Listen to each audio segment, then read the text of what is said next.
The rapidly escalating surge in COVID-19 infections across the U.S. has caused a shortage of nurses and other frontline staff in virus hotspots that can no longer keep up with the flood of unvaccinated patients and are losing workers to burnout and lucrative out-of-state temporary gigs.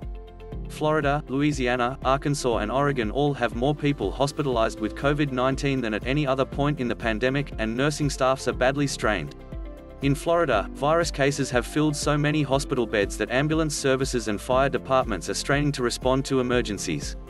Some patients wait inside ambulances for up to an hour before hospitals in St. Petersburg, Florida, can admit them, a process that usually takes about 15 minutes, Pinellas County Administrator Burton said. One person who suffered a heart attack was bounced from 6 hospitals before finding an emergency room in New Orleans that could take him in, said Joe Kanter, Louisiana's chief public health officer. It's a real dire situation, Kanter said.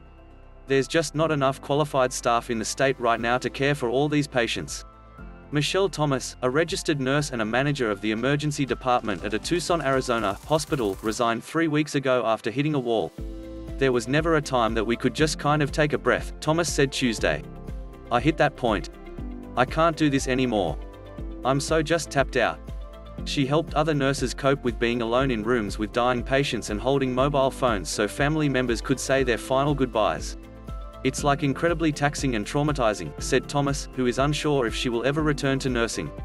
Miami's Jackson Memorial Health System, Florida's largest medical provider, has been losing nurses to staffing agencies, other hospitals and pandemic burnout, Executive Vice President Julie Staub said.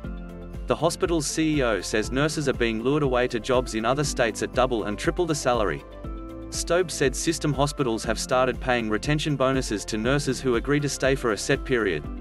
To cover shortages, nurses who agree to work extra are getting the typical time and a half for overtime plus $500 per additional 12-hour shift. Even with that, the hospital sometimes still has to turn to agencies to fill openings. You are seeing folks chase the dollars, Staub said. If they have the flexibility to pick up and go somewhere else and live for a week, months, whatever and make more money, it is a very enticing thing to do. I think every healthcare system is facing that.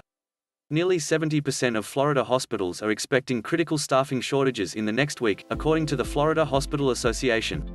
In Oregon, Governor Kate Brown announced Tuesday that state employees must be fully vaccinated by October 18 or 6 weeks after a COVID-19 vaccine receives full federal approval, whichever is later.